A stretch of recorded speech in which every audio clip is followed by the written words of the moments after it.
There we go. Are we good? Awesome. For everyone that's joining now, welcome. We will get started in 1 or 2 minutes or so to allow everyone time to join. And then we'll start talking to you.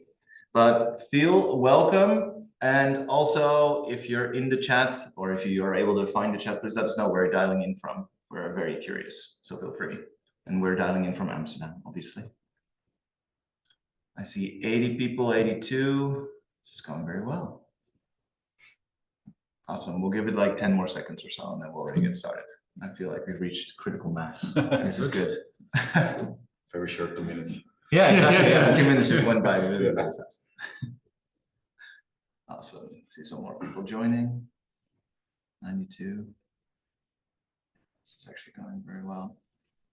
Okay, I would propose that we're just going to get started. There's enough people here, want to value their time. So welcome everyone. Welcome to Auditors in the Dark, collecting ESG data. It's going to be a really cool webinar, I think. We have some massive experts here that can shed a lot of light on this subject, so I think it's really cool. I wanted to get started really quickly with some housekeeping.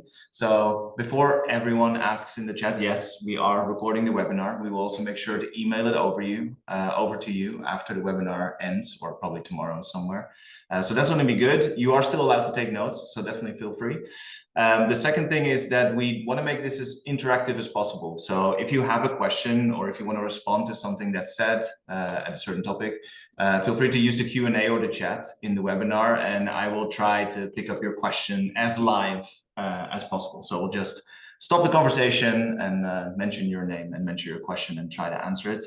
I think that's going to make the conversation much more fun and interactive.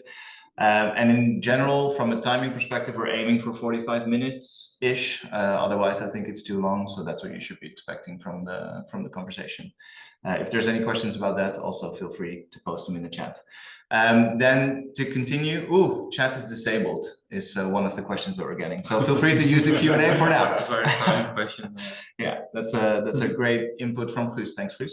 And then to get started, I think it's time for introductions. So we have Vincent and Ricardo here. Vincent, can I ask you to start? Yeah, sure. Well, thanks for the invitation. Good to be here. I'm working in ESG for the last, let's say 15 years. I think the initial starting point for me was the financial crisis, when for me it was a kind of wake-up call. I think there should be more for companies to steer on rather than only financial information. Back then sustainability was not new, but let's say that not all companies adapted to ESG the same way as they do it today. So it was an interesting journey, 15 years from now, and 15 years already. Yeah.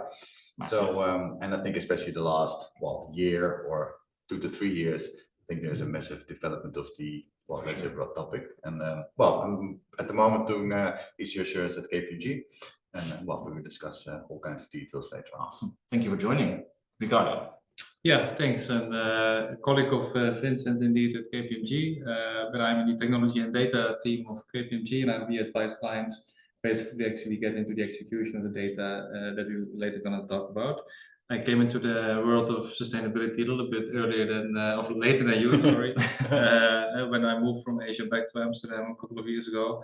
We also acknowledge that there will be a lot of demand coming from our teams as well in terms of how do we actually going to cater for so many new data questions around sustainability. Yeah, it's definitely a topic that I feel very much close to. So when did the amount of questions start to blow up about ESG? I think we're in the midst of it, to be honest, a bit. But I mean, it depends a little bit what kind of questions. So we really talk about the implementation challenges that we see on data and technology. I think it really started last year. I think to be frank, but I think you can talk already for 50 years about data challenges that occur in your assurance work. But I think really, because a lot of companies are now in the midst of CSRD implementation. I think the first wave, at least, of clients. I think that's a big push for a lot of these questions. I think maybe that's also a really nice bridge, and then we'll hand it over to you because you are the 15 years of experience guy. Okay. So I think a really great first topic to start at is just what are we actually talking about? So maybe you can just very briefly, because I think also our audience is likely going to know a lot of this already, but very briefly explain what is ESG and maybe also give a glimpse of sort of like the intro to reporting on ESG and the history that we've seen there up to where we are A lot of now. questions for I know. only 45 minutes, and this is only part of it. So, well, I think as we all know, it's about the environment, social, and governance. But yeah, I would say you also quite often you heard the term non-financial information. I think that's what I really like. So we steer on financial information well since Machiavelli, so that was around 1500. And well, if we're a little bit optimistic, then we're doing ESG reporting assured for maybe 3 to 4 decades, and maybe only for the last 10 years a little bit serious. So it's a really new domain. It's a very broad domain. And in my view, what I like is that we can actually look at from the angle everything that's not financial that could be in scope of ESG on one of those 3 angles. Yeah. So that I think it's really important to start with. The broadness of the topic that makes it interesting to work in, but that also makes it difficult, I would say, from a reporting point of view. Because there's so many topics to look after, there's so many different units to look into, and I think it's always nice to make also the comparison with financial auditing or financial reporting, where the history and the maturity of the topic is much more involved. But also the unit is always the same. It's a euro or a dollar. Yeah. While we're looking at a bunch of different units, and that's also good to come back to Machiavelli. They have already double book counting, so that's not what we have in ESG reporting, which is nice, I would say. But that also leads to the discussion that quite often you have to use your professional judgment. You have to use your experience. You really need to know what are emissions. How do we look at safety reporting? What's completeness of governance policies? So, well, just a few thoughts. It's probably most likely not the total answer on your question. Can you give maybe like one practical example of how this is different from financial information in terms of, because I can imagine if you're a large corporate, you're going to be reporting on, let's say you're doing your fiscal year report or your annual report or something else, and now you're being asked to put some environmental information in there. Like, what will that look like in general, in very basic terms? Well, I think if you just want to report on your own financial, I think in most cases you can just open SAP. Well, there you have all your invoices. It's double checked by everybody. You just make an overview, and then you can report on some of your financial information. Well, if you now need to report on discharged water, for example, if you are in the paper industry or in the beer industry, okay, let's start. Where's the water coming from? Okay, I have 200 plants around the globe. Let's focus on my plants in Ethiopia. Okay, there's a plant. How many wells are there? How do I measure the water from these wells? Is there a flow meter or not? How is this water flowing into my process? Which water is used for the process? Which water is floating away? How do I measure the discharge? Crazy. So yeah, so there the whole topic to start, right? And that's already when you have at least already kind of a proper definition of something you want to measure. Exactly. Because you have a perfect view already with some examples, but I think a lot of companies actually are also in this phase to identify, of course, what is material for them, and then indeed, what does it actually mean? And I think that's I think that's still a phase where we are in now. That I think a lot of the things that we need to report on when it comes to sustainability are not yet super standardized. Like you said, your example about euro or cash, for example, when you look at financial. I think it's not the case for non-financial reporting. So it makes it also difficult to identify, okay, what kind of data do I need to get? Yeah, exactly. So maybe that's also like a nice bridge. So when we consider different kinds of phases in the world of ESG, and also a lot of stuff is not yet known probably, and also not yet reported on by probably all of the large corporates, then basically, can you guys explain where we started? So what was some of the basic stuff that we did in the beginning for large corporates only, for example, that they needed to report on from an ESG perspective, and where are we now? Like, how is this evolving from a data reporting perspective, and also what do they actually have to report on now right now versus aspire to? Well, I would say in the beginning there was just nothing, and then GRI came up. I don't know the exact day, but at least when I started 15 years ago, we had already kind of a basic GRI. So there was the Global Reporting Initiative, so an overview of all kinds of reporting requirements in the broad domain of ESG. Europe, then later on also in the US they had CESP, so let's say comparable to GRI. So there was a kind of set of reporting requirements for companies. And what was in the GRI then? All kinds of disclosures. It was also a long list on emissions, on waste, on safety, and all kinds of topics, governance as well. So again, on the E, the S, and the G. So that was there for quite some years. It was used by quite a lot of companies globally. US a little bit different, but they had CESP. And then, well, then I think at least in Europe, the CSRD came up. I think for most of the audience, hopefully familiar. And that's, I would say, is really the next phase in sustainability ESG reporting, where we still have a long list of all kinds of requirements, but it's way more detailed. It's focused on qualitative and quantitative elements. It's again not exactly the same, but you start the whole reporting cycle with your materiality assessment. So you make already the reference to it. Okay, where should we focus on as a company? Which topics are material or relevant for us to report on? And so yeah, and that's really, this is the first year. So we're now in the middle of the first initial year of CSRD, and that's an exciting journey, moving actually from GRI, which was all voluntary reporting, moving towards mandatory reporting in the CSRD with way more details than in the past. I think that's also, I think, an important thing to stress. I think a lot of companies, of course, did already a lot of voluntary reporting or also narrative about the ambitions that they have, but now it becomes, I think, of a different nature. But I think CSRD kicks in. Yeah, I think that's, and it requires different setups. It requires different processes in place to make sure the information that you're actually going to report on is reliable, it's accurate, etc. We will touch upon that probably a little bit later. But I think that is, a shift that we see in a lot of organizations, that it requires so many different competence and capabilities, and also the sustainability teams that before were really focused on that voluntary part and really about the purpose, actually basically messaging outside, becomes of a different nature if you externally need to report it. I think very good. And which company or which company type is now required to report on this already? Is it just all companies, all sizes, all industries, or no, different do we segments? segment? So in the first year, so 2024, it's all, let's say, the listed companies, and next year other large companies will become in place, and later on also the smaller companies. So it's going year after year. The group will become bigger. And especially for I think next year and the years later, for them, I think for many of them it's a big challenge, right? Because the big corporates, indeed, as you were referring to, have some legacy on ESG reporting. For many other large companies, it's relatively new, and then the step up from doing nothing all the way to CSRD, and that's really like a huge step up. And that's on the other hand also the interesting angle, I would say, to technology, because to do this in an efficient way, you need technology. In the past, GRI was, it was a lot, but it was doable without proper systems and just do it in Excel sheets and all kinds of manual procedures. But going forward, we really need technology to ensure that it's still feasible in the amount of time and also within a reasonable budget. Yeah. Okay, and then maybe final question, and then we'll move into the more specific parts of the questions. But what team are you now most engaged with? So that basically come to you with questions about this, or how to set this up, or who are you reaching out to in order to get this done? Well, I think in the past it was always like a kind of sustainability manager or sustainability department if a company was lucky.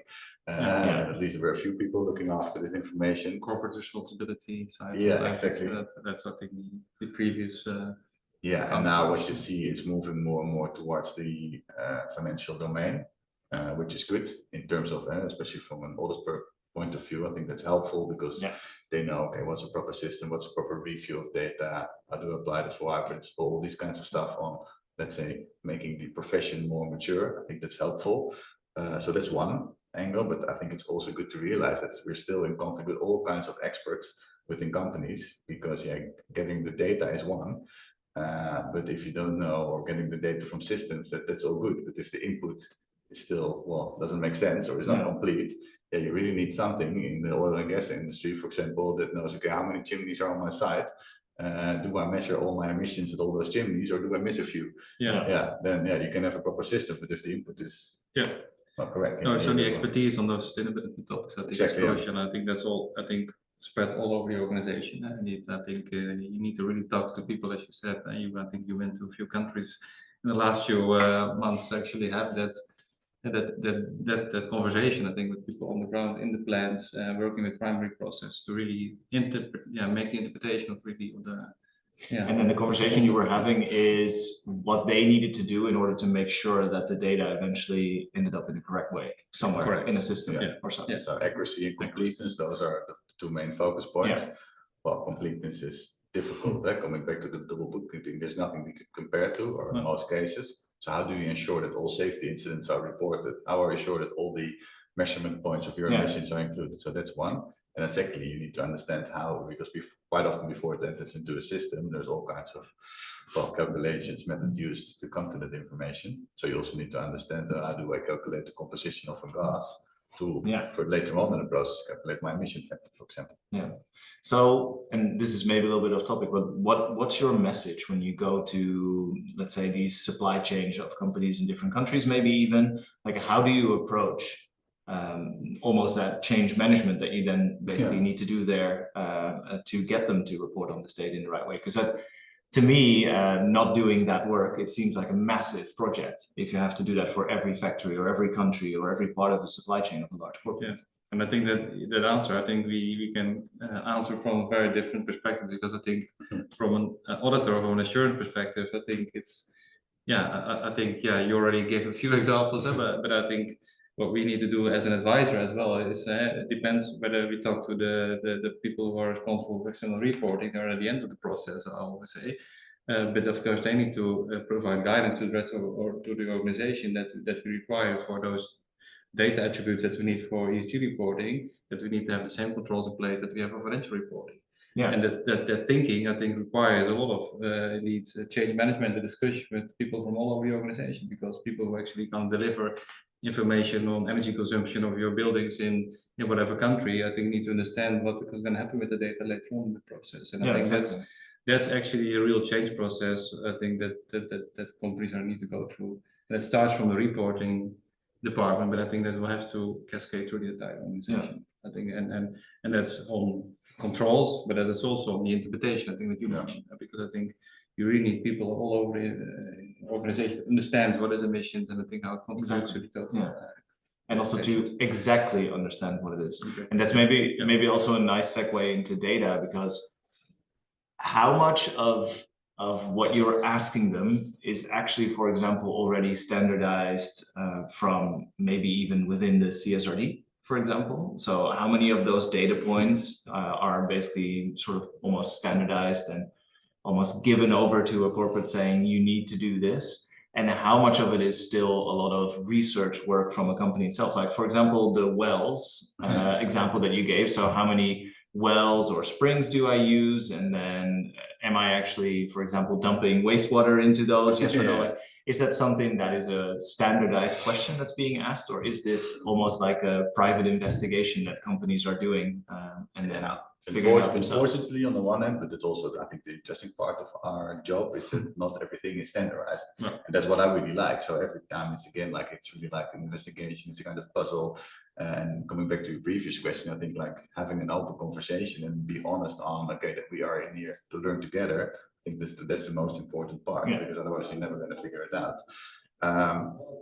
Nevertheless, I think in some topics there is some guidance already for quite some years. So if you talk about emissions, the greenhouse gas protocol, if you talk about safety reporting, especially in the US, we have OSHA. So there are kinds of reporting criteria well established and well known at many companies. So in some areas there is a kind of standardized approach, but on many others it's still like kind of greenfield where we have to figure it out all ourselves. And even in the emission part, for example, scope 3 reporting, so not your own emissions, but in the value chain, it's still based on a lot of estimations. It's based on all kinds of research that also develops year over year. So even on a topic where it's quite mature already, we even develop every year as an industry. So and then there are other topics where it's even more complex, as circularity, for example. There's no one standard. But also on the S side, to be honest, I think one of the examples also in your in the paper that was published was around FTE, for example, or women in management. I think that's what we listed out. There is no standard definition for women in management. I think across many organizations, or even FTE is already a problem. So I think it's not to be underestimated. I think the level of work it still requires to have a standard taxonomy and definition in companies, how we interpret things. Because yes, there are frameworks in the market, but how do we implement this in an organization requires a lot of, I think, work still to make sure that on whatever level of granularity we talk about, whether it is local emissions from a building in South Africa, all the way till we have calculated total emissions of our organization as a whole. I think throughout this entire chain, we need to make sure that the alignment on definition standardization, because it's still a very maturing topic. Yeah, and CSD definitely helps, right? So it's detailed to a certain extent. Yeah. So it helps for getting those clear definitions to compare information in an easier way. But please bear in mind that next to this whole detailed CSRD, you also have company-specific disclosures, and later on, also industry-specific disclosures will become available. So so maybe that's a good point. So how is this evolving? Because you mentioned earlier that we now have all of the listed companies. Then maybe starting next year, all of the next phase of larger companies needs to start adhering to some of this regulation, and then the year after, maybe mid-market, SMB. Can you paint a picture of how this is evolving? And then also from a data required to report on perspective, is there also a sense of evolution in there? Because I can imagine that even for larger companies with massive teams, it's going to be difficult for them to get all of this data in a year, or have systems set up to actually be able to report all of this data in a year or 2 years. Yeah, I think in terms of you're already making a clear overview on the different size of companies that come that needs to report in line with CSRD. So that's one. Then secondly, from a topic point of view, as said, we now have a set of CSRD requirements, but also with a few of them are still, you can use, they call it phasing. So it means that in the period from now until 3 years, you need to disclose additional information, mainly related to all kinds of value chain topics. And to be honest, I think that's also the most challenging part. If you need to obtain information, especially reliable information, not only from your own operations, but also from everybody in the supply chain, that's a huge challenge. And also, I think interesting from a data point for a technology point of view. So that will become on top of this. And then, as already said, for some industries, there also will become additional requirements. Because the current setup is really generic, would make sense, right? Because especially for your own operation, you need to steer on emission, on safety, on HR, on governance. But in certain industries, oil and gas, for example, you have all kinds of typical data points on flaring and venting, for example, that you also need to disclose. If you're in the retail, I assume you will disclose some information on packaging. So all kinds of industries, there will be additional requirements. So how big is the stress that your clients are experiencing when they come to you with these questions? Like, how much of this data do they have ready, and how much of their response to, or at least their question to you, is basically raising their hands and saying, okay, we don't know what to do? Yeah, I think if you talk about data readiness, I think that's something that we assess quite a bit. And I think there's quantitative data and qualitative data you need for CSRD reporting. I think a lot of effort has been done, I think, in quantitative analysis and understanding what data is required from our operations, etc. I think, as Vincent mentioned, I think the value chain impact and the data you need to collect from clients or from suppliers in your value chain, I think that's, of course, I think most of the clients get probably stressed from, because that's the questions arise. Okay, how will I collect the data? What data do I need to collect? Will they be able to give me the data? Because I think a lot of the companies in the value chain don't report on sustainability yet, or don't even have the capacity or capability to actually provide you the data. So indeed, then you come into other solutions to say, okay, then I probably need to either buy external data, proxy data, or make my own estimations.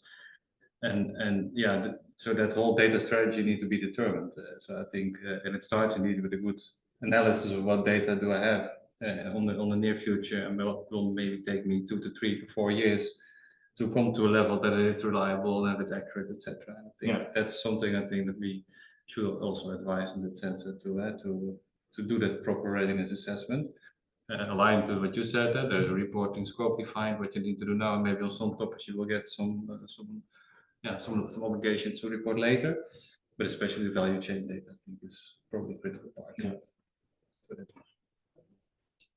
it's not an easy fix, to be honest. There's no holy grail, I think, to get a certain to the whole system, to get to a proper level of data quality that you could do reliable calculation. I think that is a transformation that will take a few years. I think it's a really interesting transformation to see happen, because for example, at one of the events that we organized earlier this year and also last year already, there was a lot of talk about from auditors basically saying, I'm getting all these questions. And companies or my clients are asking me how to get this certain data point or even what data points they should be looking at to just be able to be ready for this. Yeah. But it seems like a massive task, especially for an auditor. And then if we add in the subject of reasonable assurance, for example, like the example you just mentioned around women in leadership, like how are you going to audit that as an auditor? Are you going to say something about that? Maybe good. We're focusing on limited assurance for now. Yeah, for sure.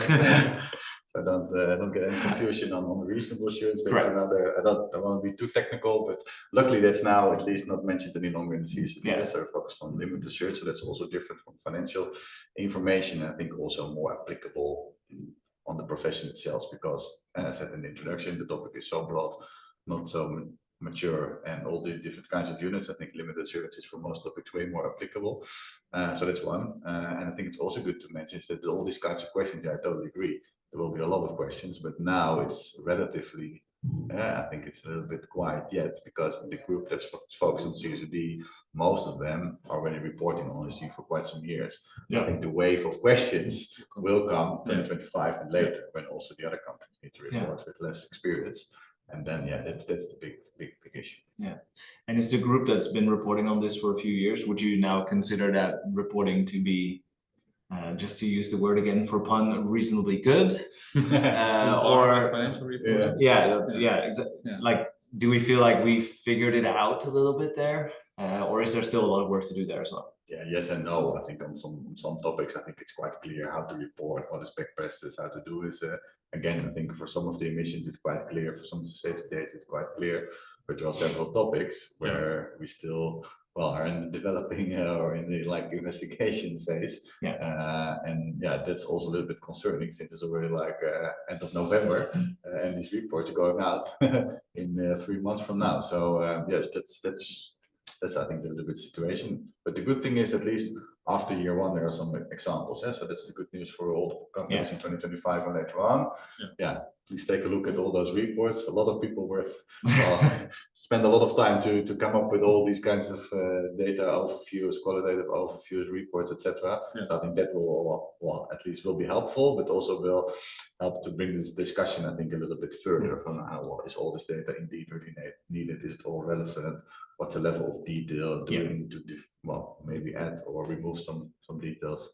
So I do expect that what we have now, this is really like a first year, and from there the discussion will further develop. Will be super helpful. Do you also think, sorry if I take over your question, do you also think that they will be honest about which topics they find it hard to actually report sufficiently on, that they show which kind of data issues they foresee, and that they cannot really report reliable information? Yeah, that's of course also a little bit, at least I would say that's our role, to assure that there is also a balanced reporting, and that was also under the previous, as I said, on the GRI, it was under the key criteria that the messaging should be balanced, and the whole way we should avoid that there's any greenwashing, or it's really like. And what do you mean with balanced messaging in that? So as I said, I don't only focus on things that are going in a good direction, but also disclose your challenges.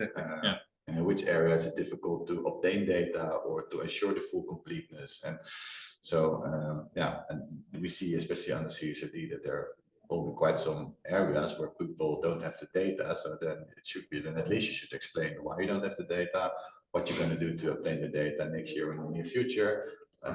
What are your plans to collect it and to make it more accurate? Quite difficult though for a company to then say, that's for example, if it's about, I don't know, environmental footprint or something around waste dumping or those kinds of things. Like if you don't have the data, then what are you going to say? Like it's almost like you need to come up with a marketing story to say we're looking into it and we're pretty close, but we're not sure. It's also the other way around, because you mentioned it in between the lines about greenwashing. I think you also need to be careful about the statements of course that you make in your report. And I think there are multiple stakeholders very closely looking, of course, at these reports. I think that's also the reason I think why CSRD probably also came in to provide transparency, but it also means it comes with a certain pressure, I think, to disclose information that's really reliable, to prevent that you make claims that you cannot really prove. Yeah, I think the basis of this whole CSRD really helps, right? Because it starts with your DMA assessment, so your materiality assessment, And one of the starting points is to identify your risk and opportunities. So Yeah. it's not only about opportunities. So Yeah. I would say it's not marketing, well, it's part of it, but it's also Marketing really doesn't know any risk. It's only opportunity. exactly. So but also focusing on the risks and on your negative, but positive impact, but also on your negative impacts. So I think the basis of reporting, well, it's taking into account also those issues, but of course, doing it in an early assessment and then disclose it externally in your report, that's of course difficult. And well, most likely some companies, well, we try to write it a little bit in a different way, and then it's our job, I would say, just to assure that this message is clear and balanced. Yeah, exactly. Maybe one other thing that will help in this regard is technology. So even I, when I listen to I'm one of the people that still listens to the radio. So even I, when I listen to the radio in the car, I now hear adverts for specific software vendors that are actually building out a solution just for ESG reporting and data collection and those kinds of things. So I have the feeling that also the technological space is now really, almost like speeding up to try and help also speed up companies being ready for this. How do you guys look at the sort of technological evolution that we've seen around CSRD and ESG collection in general? I think your observation is quite accurate. About the radio. Well, also that, but also about the amount of investments actually that are of course going into all kind of different solutions. I think a lot of technology vendors are looking to see how they can either augment their current proposition. I think you mentioned already ERP in one of your examples. I think, but there's also a huge range of all kind of niche solutions that are being produced, whether it's something to measure circularity, whether it's to measure emissions, to calculate, to report that. I think it's not a one size fits all solution that's out in the market, and I think it's important to really do a proper assessment in terms of, okay, what is actually the capabilities that are required to do proper issue reporting. That can be that you have issues around data collection. It can be that you have issues around, okay, I need to do all kind of carbon calculations and I don't have a system actually that supports that.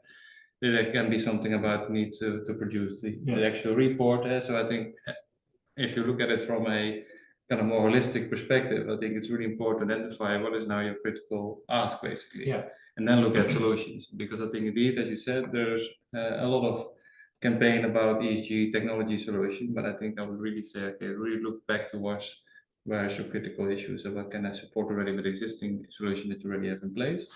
Talk to also with those technology vendors specifically around it, because I think at the end of the day, sustainability will not be something that's an extra solution or something, because it will be everywhere. It will be in your core processes, it will be in your reporting environment, it will be around data. And I think those are typically already topics that you're already going to invest anyway in as a company. And it's just a matter about, I think, your current maturity in terms of how much you need to invest and what kind of new solutions do you need. So the marketing positioning of you buy our tool and you have an ESG report is a bit overstated. Well, that's your phrase, but I think it depends. So a proper consultant will tell. But I go back to my previous conclusion. I would say really look about, okay, what is your critical ask, and whether it's a reporting solution, whether it's a data platform, or whether it's something else. I think that's what you need to define. I think and there will be a lot of good technology solutions out there that can help you with that. That have good experience with that, and there will also be a lot of new ones that you will probably help to develop. Yeah, I agree, and I think this is the questions we also get from all our clients. Right? Just bring me one system that I can use for all my CSRD reporting. Yeah, it's not there, and to be honest, I think it's hardly impossible to come or to set up such a system. Yeah, because there is still also, as discussed earlier, there's so much room for interpretation, for judgment, for company-specific requirements that to all bundle it in one system is really difficult, I would say. So I think it's make more sense just to focus on some areas and make use of tech or data collection on a specific topic. And also make use of your current financial systems, because there are already so many systems where you collect all kinds of data. But what you see, especially in the financial domain, is always focusing on the P from the price rather than on the quantity. And for ESG is always, so I think the quantity is more important than the price. So if you just adapt those systems and also ensure that this quantity piece, which is often also quite mentioned on an invoice, for example, is also in these systems, then you can also easily make use of your current systems.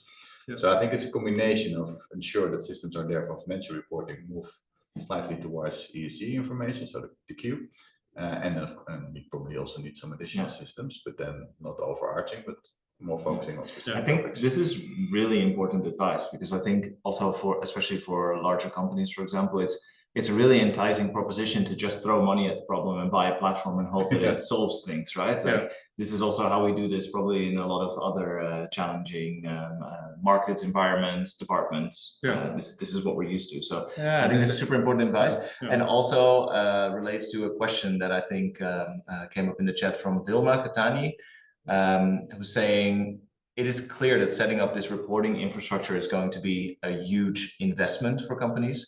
So do you see that this is a risk that we focus on the wrong things, namely reporting and not allocating these investments into the right areas, which in fact then basically mean, are we investing into reporting versus companies actually taking action? Very fair question. Very fair question. And well, let's say, this is my personal view, not KPMG view, but personally, I would say I think the current situation is very detailed, and you could really ask, is that really needed, or should we focus more on some key points rather than all those details? And therefore, I think coming back to the CSRD, I think just performing your double materiality assessment in a very detailed way is key, because otherwise, if you do it too broad, you will end up with lots of topics to report on. Maybe not all material for you as a company, just so pay attention in this phase, the beginning phase of your reporting, to ensure that you really focus on the topics that really matters. And then hopefully the investment will be huge, but a little bit less huge compared to report on everything. No, and I think it's a priority question indeed. And I think I also see this as a transformation journey, and I think indeed you have to report. And the one common tool that is being used now is spreadsheets. And I think that's what we already said in the beginning. Is that fit for future for reporting? Probably for most companies not. But of course, at the end of the day, it's not about the reporting. It's about how will you use that information to actually make impact. And that maybe even requires different investments in different technology. That's why I also mentioned the previous point about when we talk about technology, use this holistic view, because I think at the end of the day, the reporting infrastructure needs to be in place, but you need to make that decision about how mature you want to what kind of level of maturity you want to get there in terms of automation and tooling that you want to use, but also look at the other parts, because they're evenly important to actually use the data to make decisions on local level or on a group level or whatever that's required. And have you already seen that in one of your projects, that by being more organized on data collection and actually getting visibility on some of these topics or some of the reporting requirements, have you already seen with some of the clients that you worked with that they were actually, that it was almost like a wow moment, that they had this insight and then sprung into action to try and also do something with the data? Or is the majority now still focused on just reporting on the line? I think in the execution now probably it's more focused on reporting, but I think in the discussions I see a lot of those more strategic views as well. Because there were some clients had to be working with, had to collect a lot of data to have very accurate information about where is the economic activity of a certain company. That's, for example, if you're a farmer, for example, it's nice to have a zip code of where this contract is being published, but I think you need to understand what is actually the land, where the farm is actually being executed. And then you can, if you collect that information, you can not only use it for reporting to have emissions, for example, you can also give them advice about climate risks that might occur in that region. And then you can give the local, I don't know, salesperson or relationship manager also that information to actually have a very good conversation with that farmer about, okay, how do you transition in the coming years? What is the impact that you can make? And it's good to realize that we're talking a lot about CSRD, but that's of course not the only development in this area. So you also see that there now is also coming legislation on deforestation. You see also all kinds of legislation on emissions, even in countries like, for example, the Middle East. So there are also companies investing in for commodity trading on geographical information, where are certain commodities, where are and then now you can use this information to apply or comply with the legislation on deforestation. So an investment in the past now pays off for new legislation. And the same you see for emissions, for example, in the Middle East. And maybe one additional comment also good to make, and yeah, of course, it's a huge investment. Coming back to the question, yes, that's true, but I think you also have to place it in perspective, right? Because how many money and time do we invest to steer on financial information? No, fair enough. Then the investment in sustainability Yeah. engagement, where the topic is way more broad and the maturity less. I think it's almost nothing. So that's also maybe something to realize. I think it's very fair perspective. Thank you for adding that. I want to cover a few more audience questions, also in the interest of time. So Michael is asking, is there any guidance from the Dutch audit regulator on what's required for auditors for a limited assurance report on FY 2024? Very good question, and always a lot of questions, especially also coming back from a limited versus reasonable assurance discussion. Great question, Michael. Thanks. Yeah, well, I think it's important to.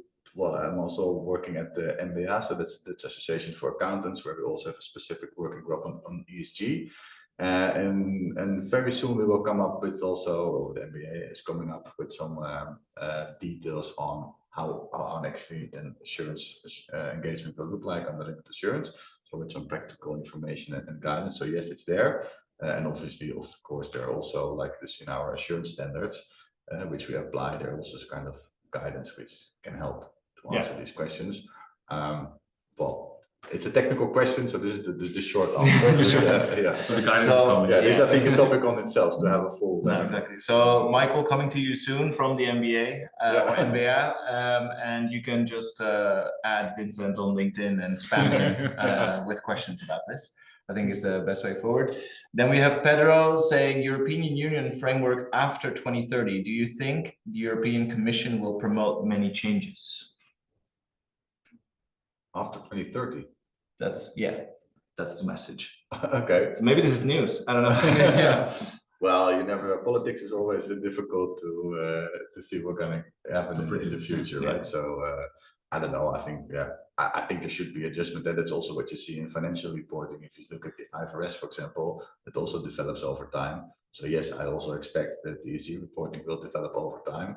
And hopefully also the European Commission will take a look at the current standard and see, okay, does it make sense? Do we need to adjust? Are all definitions clear, etc.? So yes, we said already a few times, but the profession itself is not so mature. So I also expect that not only the topic will develop, but also the reporting requirements and related standards. Yeah, exactly.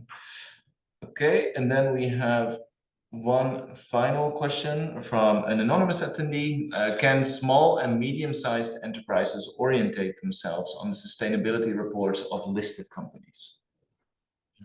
Yes. I think you mentioned it before. I think there's a lot to learn. Yeah. But I think also indeed, and I think you mentioned it in the beginning. So yes, I think but that's your profession from a reporting perspective. Definitely, I think probably good to learn. I think I read them even myself. I'm not an auditor, but I think it's very interesting to read also the developments of the reporting so far. But I think also look in terms of how can you accelerate your own reporting, and I think what are smart ways to do that. And I think that's it is indeed on the data side, but also on technology solutions to see, because I think a lot of the companies that will come, and especially SME clients, they don't have large sustainability teams, and they also should also not hire large sustainability teams, because I think they are not out there anymore. But they really need to find innovative ways to get the proper ESG reporting, and I think there's a lot to learn from the first way. Yeah, totally agree. Awesome. Okay, so in the last 2 minutes, let's move to the future very quickly. So maybe as technology evolves and also AI, for example, becomes more prominent in technology, which also in the financial world is hailed as something that will bring large amounts of efficiency. That's the other topic on the radio. Oh yeah, it's the other topic on the radio for sure. Yeah, everyone's talking about AI. So how is this going to help, or is this actually going to speed up future standardization and more efficient ways of reporting on ESG data? Yeah, I think there are already use cases at the moment. I think that I think you can. So there is already now I think work to be done that you could probably more automate using AI or automation opportunities. I think a lot of information resides in documents or somewhere else. I think people need to manually type in the energy consumption that's on the list on the bill. I think those are kind of the most evident use case to use OCR technology or something else to actually extract that data, put it into a system so it's more reliable and you can put controls in place, etc. So I think on the data collection side, I think the use cases are obvious, and also a lot of the going back to the question about tools and technologies. A lot of the technology vendors that are actually building our solution are using Gen AI or other AI opportunities to actually include in their solution. And I think that will help definitely for us to accelerate. Yeah, it should be there, right? Because otherwise the topic is too broad. So we need more technology to make it efficient, especially also if other topics will come in place. If you need to collect all this value chain information, you cannot do that like in a manual way. It's way too impossible. It costs too much time, too much money, both from the companies that need to collect the information as also for us as accountants to review the information. So yeah, it should be there. And there are a lot of developments as discussed over the last hour. But yeah, the question is how fast will it develop, and is this tooling also easy to implement on the more, let's say, complex topics? I think, as you said, for a few elements, it's crystal clear where to focus on and how tech could help. But there are also really a lot of topics that are, well, very complex in itself. So, well, maybe AI can help. Well, the future will tell us. But I think also maybe in the near future, the largest emphasis is probably going to be on the almost like the partnership between technology and maybe also just general data collection and regulation, maybe almost just to make it a little bit more complex. Because I think also for things to actually become more efficient, you also need to know exactly what you're looking for and exactly what you're doing. I think that's also what our customers are telling us is they can obviously sift through large amounts of data, find answers easier, find information easier. So all of that is already very helpful, but you at least need to have the data to sift through, right? So I think same for AI. If there's no data, there's no use. No, exactly. So all of those models are being trained right now. And then finally, maybe what are some of the trends that you're seeing now, or what's the next big thing that is upcoming in the world of ESG? It's interesting, but also difficult question, I would say, because there are so many developments. It depends. You can look at it from a data point of view, from a data collection point of view, from a topic point of view. There's so many different developments. What I like is the whole discussions about biodiversity. If we look at it from a topics perspective, we're focusing now a lot on own operations and all the topics we're reporting on, at least some companies for quite some years. But there are a lot of topics where it's not that clear. And I think biodiversity is one of them. But also the value chain information is one of them. That's from a more content point of view, I would say. Yeah, and it's not so much a trend per se, but it's more kind of an aspiration. I think I would like to focus more on the transition than on the actual measurement of the impact now, because I think that's where I think the magic should start happening, hopefully in the coming decades. And I think a lot of companies, I think probably when you do your first reporting, of course, also requires to show how you're going to transition towards certain targets that you set. And I think that how question and the strategy towards actually making impact, I think that's where I get also more excited from. And I think that's hopefully where we, I said it's not a trend. I think it's hopefully where we can move towards all together. Awesome. Thank you. That's a good perspective. There's one more question in the chat that I would love to cover. It's from Pedro. What is your thinking on ESG on a governmental level? There's a lot of legislation to companies, but what about the public sector? Yeah, they need to step up. I think that's a short answer. I think they're good in developing all kinds of legislation indeed, but they also need to play a role. That should be more detailed and more focused in the upcoming years. Anything to add? No, I mean, if you make it very local here, I think the municipality of Amsterdam, they should also need to already make impact, and I think they do that. And I think you see very local initiatives, but I think on a broader scale, I think you're right. I think there's a huge role to play for the government to actually also maybe even be an example, if you will, to actually show what we need to do. Yeah. But yeah, that's my perspective. Coming up. I'm not a Yeah. governmental person. A little bit of a gray area still. Yeah. Okay, so maybe to end, a couple of things. So I also see that there are a lot of questions in the chat about Data Snipper itself. We will make sure in our follow-up to share 3 things, actually. So the first 2 are, we wrote 2 great pieces of content about this whole topic and also discussion around it, and especially also on data collection, which we will send over as well. I say 2, we already launched one, but the second one is ready, which is really cool, also with help of you guys, which has been amazing, and they're a massively great read. So definitely make sure that you read them. We'll make sure that they're shared with the recording of the webinar as well. And the second thing that we can do is also try and highlight some primary use cases of how Data Snipper can also help. I'm mentioning this because I see a lot of questions about it, and we can definitely talk about it. I just wanted to make sure that here we focused on the topic itself and a lot more of the legislation around it, because I think it's an important discussion to have. Then finally, I want to thank you guys. Thank you for coming here in our awesome studio and sharing your wisdom. It's also pretty nice to actually use the studio once. So I think this has been pretty epic. Thank you to the audience for asking all of these questions. I think it's been really helpful and really interactive. So thank you so much. And on to the next. Hopefully. Thank you. Thanks, guys. For inviting us. Thank you, everyone. I also see a lot of thank yous in the chat. So great. Thanks from the chat as well. That's useful.